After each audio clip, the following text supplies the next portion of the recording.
पाकिस्तान में कई तजियाकारों और साबिक सफारतकारों का कहना है कि अमरीका ईरान पर एक नया हमला नहीं करेगा, लेकिन मगरब से आने वाले इशारे हालात की बिल्कुल मुख्तलिफ मंजरकशी कर रहे हैं।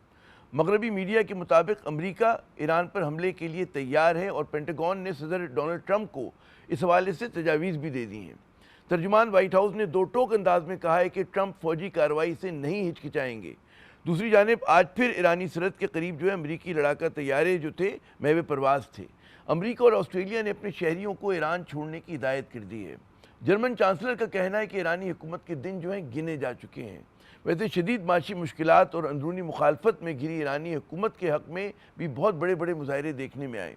तजियाकारों का कहना है कि मुमकिन अमरीकी हमले के पेश नज़र बहुत से ईरानी अपनी हुकूमत का साथ देना फ़र्ज समझते हैं। मामला किस तरफ जा रहे हैं, बात करने के लिए हमारे साथ मौजूद हैं मारूफ तजियाकार बैनुल-अक़वामी अमूर की माहिर मुहतरमा हुमा बकाई साहिबा। हुमा साहिबा, सबसे पहले तो ये बताइए कि ईरान पे क्या अमरीकी हमला जो है नागुज़ीर हो चुका है? पेंटागन ने सदर ट्रंप को जो है तजावीज़ भी दे दी हैं। जी नहीं, मेरा नहीं ख्याल कि अमेरिका हमला करेगा ईरान पर। हाँ। और अगर हमला करेगा तो शदीद गलती करेगा।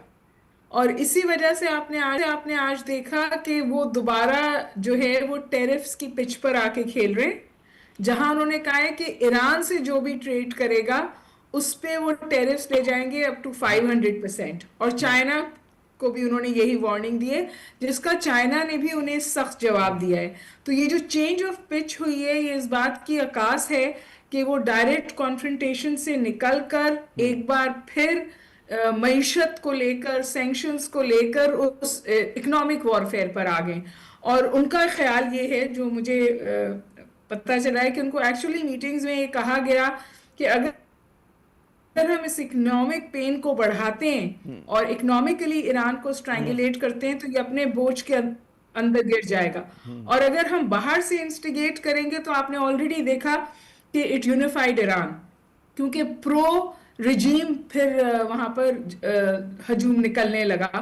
और जो उनकी नेशनलिस्टिक स्ट्रीक्स हैं उन्होंने उसको रिवाइव करने की कोशिश की। फिर रजा पहलवी कोई जो ये वेस्ट पिच करने की कोशिश कर रहा है ना, बिलखसूस इजराइल, तो फिर तो आप समझिए कि इनको अंदाजा ही नहीं है कि ग्राउंड पे डायनेमिक्स क्या हैं, बिकॉज वो बंदा इनको रिप्लेस नहीं कर सकता। अच्छा, एक चीज़ समझाइए कि ईरानी हुकूमत बज़ाहिर बहुत मुश्किल में नज़र आ रही है, बड़े पैमाने पर एहतजाज हुआ है। यकीनन वो 2022-23 जितने बड़े नहीं हैं, लेकिन बहुत ज़्यादा इसलिए कि पहली मरतबा जो है बाज़ार जो है, वहाँ के ट्रेडर्स जो हैं वो इन मुजाहिरों में शामिल हुए हैं।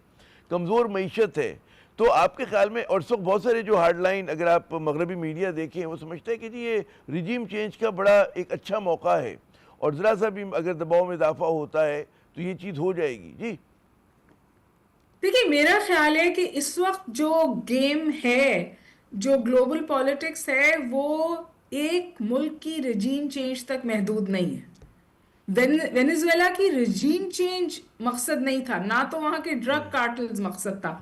मकसद ये था कि चाइना को तकलीफ पहुंचाई जाए और चाइना की सप्लाई चेन डिस्टरप्ट की जाए।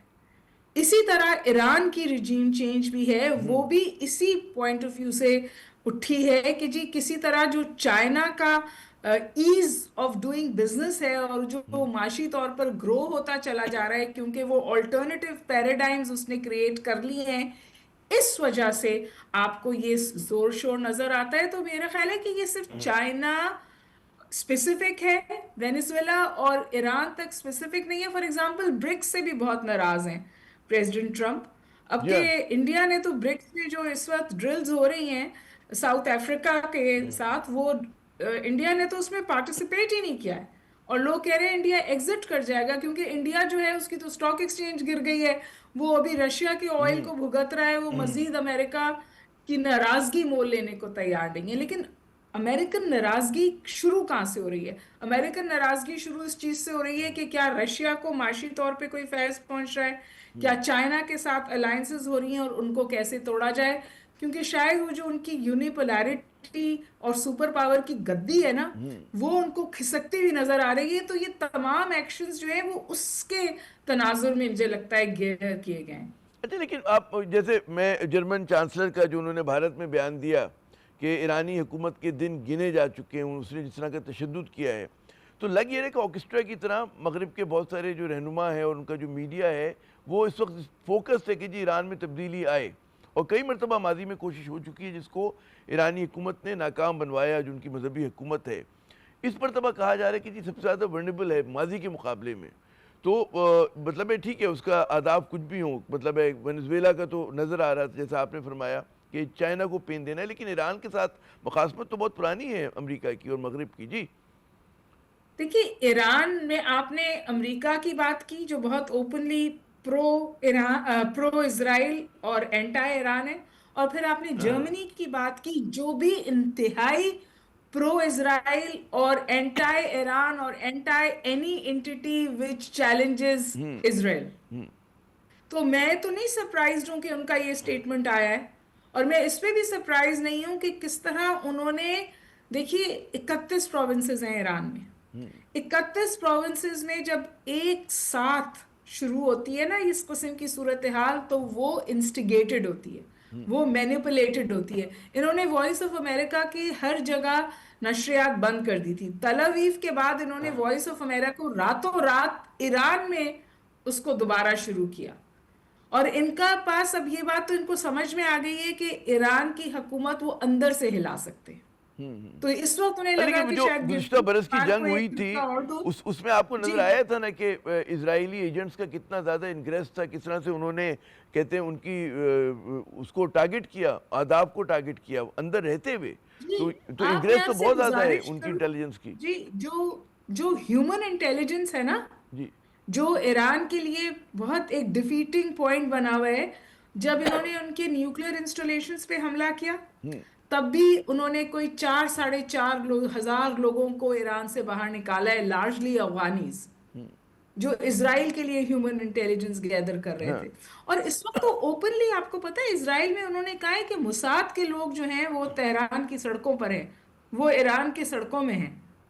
तो इसमें कोई इनहिबिशन भी नहीं है, और इस बात से उन्हें कोई इब्हाम भी तो नहीं है। ये लेकिन तो मेरे ख्याल में जो एडिड आपका, प्रेशर डाल देते हैं ना, क्योंकि नज़र ये आ रहा है कि इसराइल या जो ईरान मुखालिफ कुव्वतें हैं वो तो एक नहीं है, बहुत सारी है, उनमें इत्तेहाद भी है, वो एक ऑर्केस्ट्रा की तरह एक दूसरे के साथ बज भी रही हैं, काम भी कर रही हैं। ईरान जो है बहुत ही तनहा है, कोई मुल्क उसके साथ खुल के ईरान खड़ा होने के ईरान लिए साथ ईरान नहीं है। देखिए, ईरान को तन्हा पोर्ट्रे करना उन्हें सूट करता है, क्योंकि मीडिया पर उनका कब्जा है। हम्म। पहले भी ईरान को रशिया ने मिसाइल सपोर्ट तक प्रोवाइड की थी, हम्म। और अभी भी ईरान को मैं नहीं समझती कि चाइना और रशिया तनहा छोड़ेगा। क्योंकि चाइना और रशिया अगर ईरान को तनहा छोड़ेगा ना, तो वो अपना ग्लोबल साउथ में कंट्रोल कमजोर करेगा। ईरान की एक स्ट्रेटजी है जिस पे मैं बात, शायद आप दूसरे सवाल पे ले जाएं। ईरान की स्ट्रेटजी है थ्रेट एंड एंगेज।